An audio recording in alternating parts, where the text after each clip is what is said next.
और अब बात राज्य में बालू के लूट की छूट की, जिस पर शासन प्रशासन मौन है।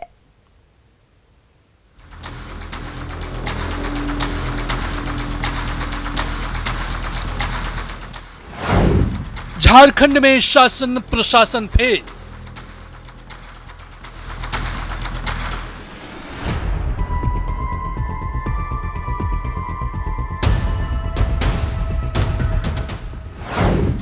अवैध बालू खनन का खुला खेल।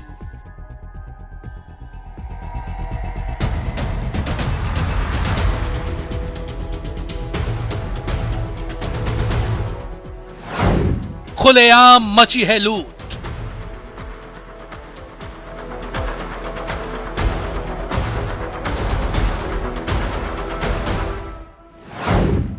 काले खेल में जबरदस्त छूट।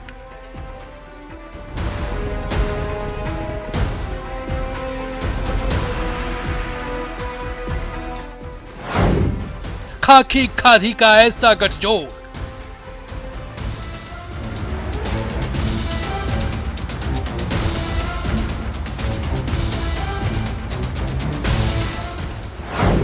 छाई है खामोशी, नहीं कोई शोर।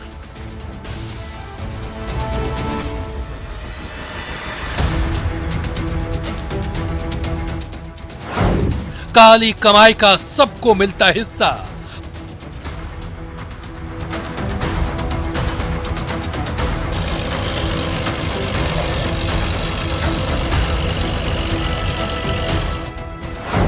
कौन सुनाएगा लुटते राज्य का किस्सा।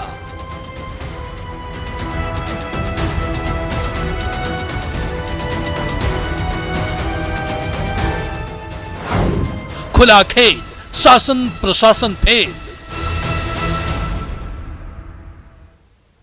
जी हां, खाकी और खादी का गठजोड़ देखने को मिल रहा है दुमका में। दुमका में शासन और प्रशासन बालू कारोबारियों के खिलाफ लाचार दिख रहा है। ऐसे में महिलाओं ने ही कमान संभाली और बालू माफिया पर हल्ला बोल दिया। दुमका में बालू के अवैध कारोबार पर दरअसल रोक नहीं लग पा रही है। शासन प्रशासन और माफिया का गठजोड़ यहां पर पूरी तरह से हावी है। ऐसे में ग्रामीण महिलाओं ने मोर्चा संभाला और माफिया पर हल्ला बोल दिया है।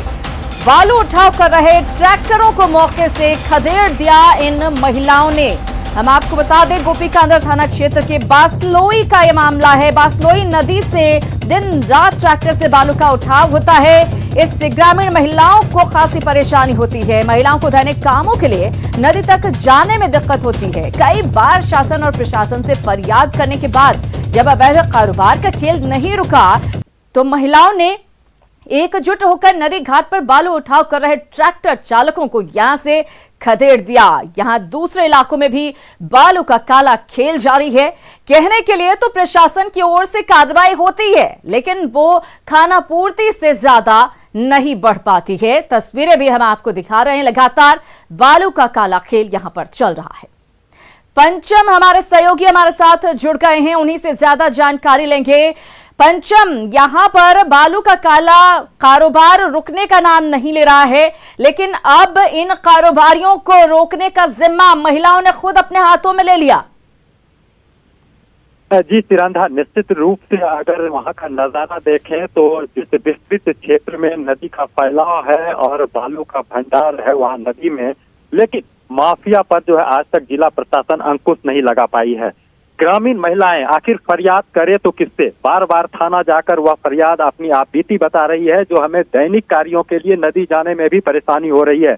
इसके बावजूद जब प्रशासन की ओर से कोई अंकुश नहीं लगा तो महिलाएं एकत्रित हुई और देवी स्वरूप बनकर नदी किनारे एकत्रित होकर पहुंची और कोई ट्रैक्टर पर लोड कर रहे बालू को सभी को खदेड़ कर उन्होंने यह दिखाया जो काम प्रशासन और प्रशासन नहीं कर सकती है वह काम गांव की महिलाएं कर सकती है, और उन्होंने करके दिखाया। तो नतीजा अब यह हुआ, जो वह 24 घंटे जो बालू का उठाव होते रहता था, तो अब वह खेल रात के अंधेरे में अभी भी बदस्तूर जारी है। हाँ, दिन में अब जो है वहाँ बालू का उठाव बंद हो गया है, लेकिन रात के अंधेरे में पूरे जिले में अगर देखें तो बालू का अवैध उत्खनन और परिवहन का कार्य बदस्तूर जारी है। बिल्कुल, निश्चित रूप से इस पर रोक लगी हुई है, बावजूद इसके सुनवाई कुछ नहीं हो रही है, कोई असर नजर नहीं आ रहा। लगातार बालू का अवैध कारोबार, अवैध खनन जारी है। बहुत धन्यवाद पंचम इस जानकारी के लिए। लेकिन अब महिलाओं ने खुद इसका बीड़ा उठा लिया है कि कैसे यहां से खदेड़ना है इन काले कारोबार में संलिप्त लोगों को। और ये खेल दरअसल सिर्फ दुमका में ही नहीं चल रहा, जामताड़ा में भी बालू का अवैध कारोबार धड़ल्ले से जारी है। बताया जाता है कि पूरे संथाल का मास्टरमाइंड अमर मंडल है, जिसका बालू के अवैध कारोबार में अक्सर नाम सामने आता है। पुलिस कार्रवाई का दिखावा तो करती है, लेकिन उसकी कार्रवाई खानापूर्ति से आगे नहीं बढ़ पाती है और इस पूरे मामले में माफिया के आगे पुलिस और प्रशासन बेबस नजर आता है। आरपी सिंह हमारे सहयोगी हमारे साथ जुड़ गए, उन्हीं से ज्यादा जानकारी लेंगे। आरपी सिंह, यहां पर भी बालू का अवैध धंधा जो है वो धड़ल्ले से जारी है। आखिर प्रशासन क्यों मौन है? क्या प्रशासन को जानकारी नहीं कि बालू का अवैध खनन यहां पर हो रहा है?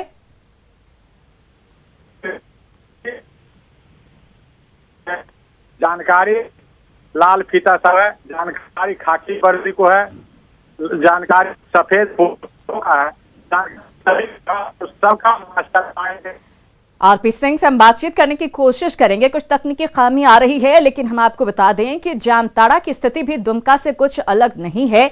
यहां पर भी बालू माफियाओं पर रोक नहीं लग पा रही है। जो तस्वीरें हम आपको दिखा रहे हैं, आप रात के अंधेरे में देखिए किस तरह से बालू भर भर कर ट्रक इधर से निकल रहा है और कोई रोक इस पर नहीं लगा पा रहा है। तो क्या यह समझा जाए कि प्रशासन विफल है, या फिर यह समझा जाए कि प्रशासन के सहयोग से यह सब कुछ यहां पर हो रहा है?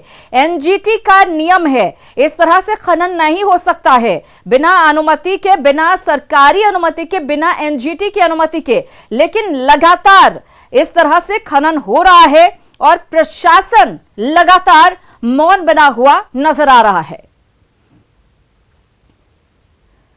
और दुमका और जामताड़ा तक ही ऐसी स्थिति नहीं है। देवघर की अगर हम बात करें तो यहां पर भी बालू का उठाव धड़ल्ले से हो रहा है और यहां भी बेखौफ माफिया के आगे प्रशासन पूरी तरह से फेल नजर आ रहा है। कागजों पर रोक के बाद भी काले कारोबार पर यहां रोक नहीं लग पा रही है।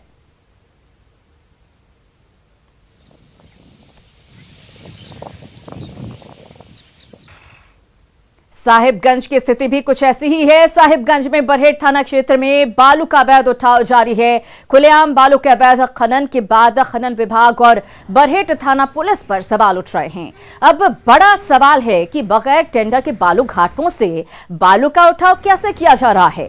बरहेट में ट्रैक्टर और ट्रकों से गुमानी नदी में बालू निकालकर बेचा जा रहा है। इस मामले में खनन पदाधिकारी विभूति कुमार ने बताया कि जल्द ही घाटों का टेंडर करा लिया जाएगा। तो साहिबगंज की स्थिति भी कुछ अलग नहीं है। यहां पर भी गुमानी नदी से लगातार अवैध खनन जारी है। जब सवाल पूछा जाता है तो ये जवाब आया कि जल्द ही यहां पर टेंडर करा लिया जाएगा। लेकिन अभी तक जो अवैध खनन यहां पर हो रहा है वो क्यों हो रहा है, इसका जवाब देने वाला कोई नहीं है। निशांत हमारे साथ जुड़े, उन्हीं से ज्यादा जानकारी लेंगे। निशांत, तो सवाल ये है, खनन अधिकारी ये कह रहे हैं कि टेंडर करा लिया जाएगा, लेकिन अभी तक जो खनन हुआ है उसकी जिम्मेदारी कौन लेगा? बिल्कुल श्रीरांधा, ये बहुत बड़ा सवाल है। मिला बताएं श्रीरांधा की सबसे बड़ी सवाल कि ये मुख्यमंत्री का क्षेत्र विधानसभा क्षेत्र है, बरहेट विधानसभा, और जिस तरीके से यहाँ गुमानी नदी से बालुओं का अवैध उत्खनन तेजी से हो रहा है, वो निश्चित रूप से खनन विभाग के साथ जो संबंधित थाना है बरहेट थाना, उसकी कार्यशैली भी बेहद संदिग्ध है। आप ये नजारा, ऐसा बालू का नजारा वहां पे है कि गुमानी नदी से लगातार ट्रैक्टरों के लंबी लाइन लगी होती है और जगह जगह पे पुलिस पदाधिकारी तैनात होते हैं। और ये बताएं कि जो ठीक थाने के सामने से ही बालू का उठाव किया जाता है, तो निश्चित रूप से पूरे जो संबंधित थाना है उसकी ये माने कि थाने और पुलिस की मिलीभगत है? इसमें कोई संदेह नहीं श्रीरांधा कि चूंकि ये बालू 13 बालू घाट है और बालू घाटों का कहीं से कोई नीलामी नहीं है, बावजूद उसके किस तरीके से धड़ल्ले से बालू का उठाव किया जा रहा है और परिवहन धड़ल्ले से किया जा रहा है, तो निश्चित रूप से तो विभाग की कार्यशैली है और थाना की जो कार्यशैली है उस पर निश्चित रूप से सवाल उठना लाजमी है। बिल्कुल, निश्चित रूप से सवाल उठना लाजमी है। और सबसे बड़ी बात यह है निशांत कि इस पूरे मामले में जिम्मेदारी सिर्फ खाकी तक ही सीमित नहीं है, खादी पर भी सवाल उठ रहे हैं। निश्चित इस बात से इनकार नहीं किया जा सकता कि ये पूरा का पूरा जो बालू उठाव से संबंधित मामला है उसमें कोई किसी खास महकमे की जिम्मेदारी नहीं है। उसमें जो कई लोग उसमें नेता हैं, उसमें संबंधित थाना है, उसमें विभाग के लोग हैं और कई छुटभैये नेता हैं क्योंकि ये इलाका बरहेट विधानसभा से जहां से विधायक है माननीय मुख्यमंत्री हेमंत सोरेन का इलाका है, इसमें कई तरह की गतिविधि जो है वो राजनीतिक गतिविधि है वो इसमें काफी तेज है। तो निश्चित रूप से जो नेताओं की जो मिली भगत की बात जो शिकायत मिलती है, चर्चा मिलती है, उससे इनकार नहीं किया जा सकता है। जो संबंधित थाना है, जो विभाग है, उनकी मिली भगत से ही ये पूरा का पूरा बालू उठाव का मामला और भी गंभीर हो जाता है जब मुख्यमंत्री के विधानसभा क्षेत्र से जुड़ा हुआ हो। और ऐसे में क्या मुख्यमंत्री को इसकी जानकारी नहीं है? ये कैसे माना जाए सुरेंद्र कि जो गतिविधि विधानसभा क्षेत्र की होती है वो माननीय जो वहां के विधायक होते हैं उनको अपने क्षेत्र की गतिविधि नहीं हो, ऐसा नहीं माना जा सकता है कि तमाम हर गतिविधियों की जानकारी वहां तक हम यही कहते हैं कि मुख्यमंत्री तक ये तस्वीर पहुंचे, ये खबर पहुंचे और इस पूरे मामले पर सख्ती से कार्रवाई हो, एनजीटी के नियमों के हिसाब से काम हो सके। निशांत, बहुत धन्यवाद आपका इस तमाम जानकारी के लिए। इन तस्वीरों को देखकर कई सारे सवाल उठ रहे हैं। सवाल ये कि खुलेआम चल रहा है बालू खनन का खेल, फिर प्रशासन को आखिर भनक क्यों नहीं है? क्या यह संभव है कि प्रशासन को पता ना हो? अवैध खनन करने वालों पर आखिर कार्रवाई कब की जाएगी? ये भी बड़ा सवाल है। लगातार खनन जारी है, दिन के उजाले में अवैध खनन। आखिर माफिया कैसे बचे हुए हैं? उनके सिर पर किनका हाथ है? ये तमाम ऐसे सवाल जो लगातार उठ रहे हैं इन तस्वीरों को देखने के बाद। और बात करेंगे अब बीजेपी के प्रोटेस्ट की। सदन की कार्यवाही शुरू होने से पहले बीजेपी विधायकों ने विधानसभा के मेन गेट पर जोरदार प्रदर्शन किया। वो प्रदेश में डॉक्टरों की जारी हड़ताल को खत्म कराने और डॉक्टरों के 7वें वेतनमान में लंबित बकाये के जल्द भुगतान की मांग कर रहे हैं। बीजेपी विधायकों के निशाने पर स्वास्थ्य मंत्री थे। सभी विधायकों ने जल्द से जल्द स्वास्थ्य सेवा बहाल करने की मांग की है। राज्य के जो हमारे डॉक्टर हड़ताल पर हैं, वो अपने वेतनमान की मांग को लेकर हड़ताल कर रहे हैं। मरीजों का हाल बेहाल है। उन रिम्स के अंदर की बदहाली के बारे में समाचार पत्रों में लगातार सुर्खियां बन रही है। इसको लेकर के सरकार अपनी निद्रा तोड़े और अस्पताल और स्वास्थ्य व्यवस्था को दुरुस्त करने का काम करे। सभी हड़ताल पे है, उनका वेतन का भुगतान नहीं हो पा रहा है। मतलब झारखंड में चारों तरफ हाहाकार मचा हुआ है। आप जाकर के रिम्स देखें, हमारे कोडरमा का आप सदर अस्पताल देख ले, कहीं भी जाकर के आप देख ले, स्थिति इतनी भयावह हो गई है कि मरीज जा रहे हैं और वापस आ रहे हैं। तो हमें कहना है कि यहाँ पर जो स्वास्थ्य माननीय मंत्री जी हैं वो अभी कर क्या रहे हैं? कम से कम डॉक्टरों का जो वेतन जो बकाया है उसको तुरंत करना चाहिए। तो डॉक्टरों की हड़ताल को लेकर बीजेपी हमलावर है और प्रदर्शन किया गया है बीजेपी की तरफ से। आप देख सकते हैं प्लाकार्ड्स हाथ में लेकर ये प्रदर्शन की तस्वीरें, किस तरह से बीजेपी विधायकों ने प्रदर्शन किया है। और बात करेंगे हॉकी प्रतियोगिता की। सिमडेगा में आज राष्ट्रीय सब जूनियर सब हॉकी चैंपियनशिप का आगाज हो चुका है, जिसमें 22 राज्यों की टीमें हिस्सा ले रही हैं। चैंपियनशिप में कुल 38 मैच खेले जाने हैं और 18 मार्च को विनर का ऐलान भी हो जाएगा। विनर मैच के हिसाब से विनर की घोषणा होगी। सीएम हेमंत सोरेन ने इस प्रतियोगिता का औपचारिक उद्घाटन किया। इसी तरह हमें ऊंचाइयों को प्राप्त करनी है और अपने राज्य उद्घाटन समारोह का शुभारंभ किया जा रहा है। हॉकी इंडिया टीएमएस पर मैचेस के लाइव मुख्यमंत्री झारखंड श्री हेमंत सोरेन जी का जोरदार तालियों के साथ स्वागत करें। बहुत बहुत स्वागत और अभिनंदन माननीय मुख्यमंत्री श्री हिंदल मैडम का, आदरणीय उपायुक्त सिमडेगा श्री सुशांत गौरव जी का, प्रबंध निदेशक श्री के वर्मा, झारखंड ऊर्जा संगठन।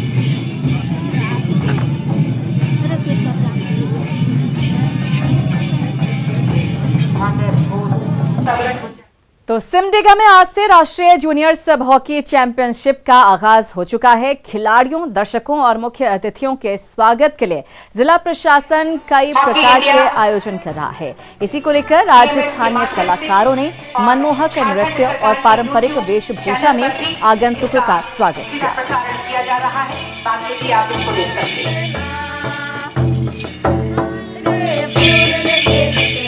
सभी टीमों से आग्रह है जल्द